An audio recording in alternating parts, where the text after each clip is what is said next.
Hey everyone, welcome back to another Tech Tuesdays. First when I recorded this, I had all my super secret projects and stuff open, but luckily they're closed now, so you can't see. Anyways, obviously we're not in our song today, and that's because I wanted to talk about how to actually connect your audio box and your Midi to Studio One, because something I remember that we had a little bit of trouble with.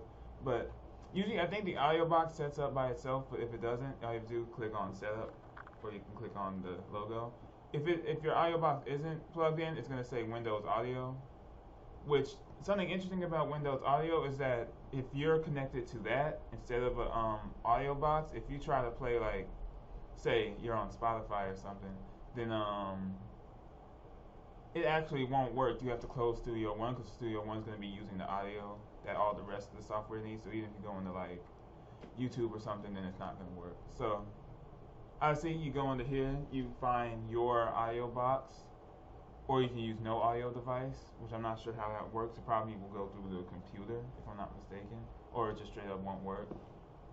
So obviously, it just depends on what you have. You got audio box, which is my art is just IO box, but you got Spire Studio Quantum, all this stuff. So you just choose your IO box. It should show up, or you can go in the control panel for things which is gonna open up the universal control, which is how you get to like the actual software for the IO box. So, because basically the IO box and Studio One are separate entities. Studio One just uses the audio box.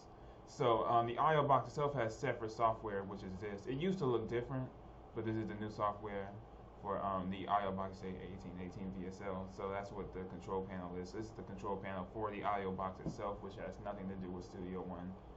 Technically speaking, you can see it open on the bottom if you can see that. So that's what this is.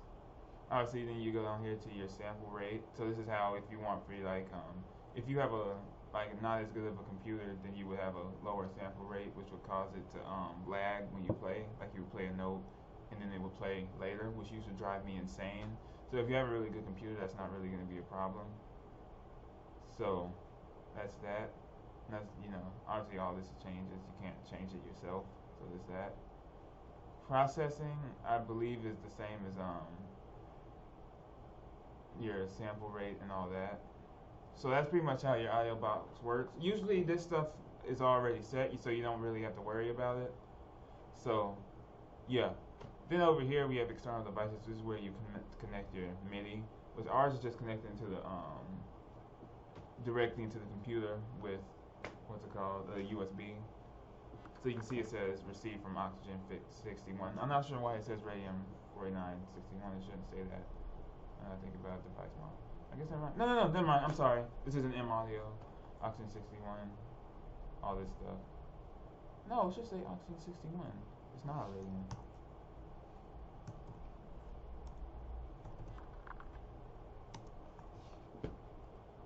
Neat. It just changes. I don't think it has anything to do with that.